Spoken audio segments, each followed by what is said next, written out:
જગતગુરુ શ્રી કૃષ્ણના જન્મ સાથે સંકળાયેલ અલૌકિક પર્વ એટલે જન્માષ્ટમી. ધર્મ, ન્યાય અને સુહદભાવનો સંદેશ આપતો દિવસ એટલે જન્માષ્ટમી.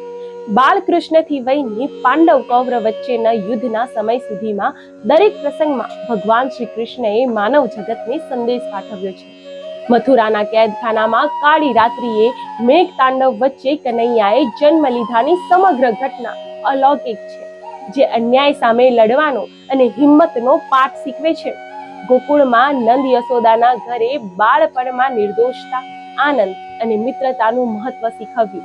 માનવ સંસ્કૃતિને ભયરૂપ સમાન અસુરોનો નાશ કરીને ધર્મ રક્ષક તરીકેની ઓળખ આપી.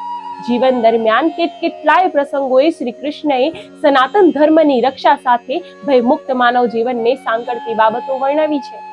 માત્ર ભારત જ નહીં, પરંતુ સમગ્ર વિશ્વના માનવોને વર્તમાન સમયમાં પણ જેમાંથી મૂલ્યવાન બોધ અને સલાહ મળે છે, તે શ્રીમદ ભગવદ્ ગીતા શ્રી કૃષ્ણનું જ શબ્દાંકન છે. જો કે બદલાતા સમયની સાથે પર્વની ઉજવણી તો કરીએ જ છીએ, પરંતુ તેના મૂલ્યોને કદાચ વિસરી રહ્યા છીએ. ભગવદ્ ગીતામાં વાક્ય છે કે કર્મણે વાધિકારસ્તે મા ફલેષુ કદાચન, અર્થાત કર્મ કરતા રહો, ફળની ચિંતા ન કરો. પરંતુ આજે તો આપણે પરિણામ પહેલા જ ગભરાહટ અનુભવીએ છીએ. કનૈયા રૂપે વાંસળીના સુમધુર સુરો થકી પશુ, પંખી અને માનવ વચ્ચે પ્રેમ ભાવનો પ્રસરાવેલ મીઠો સંદેશ આપણે વિસરી ગયા છીએ અને હવે બોલાય છે તો માત્ર સ્વાર્થની ભાષા. આ વર્ષે જન્માષ્ટમીની સાચા મૂલ્યો આધારિત ઉજવણી માટે કટિબદ્ધ બનીએ. શ્રી કૃષ્ણના જીવનમાંથી ધર્મ, કરુણા અને સત્યને અપનાવવાનું પ્રણ લઈએ.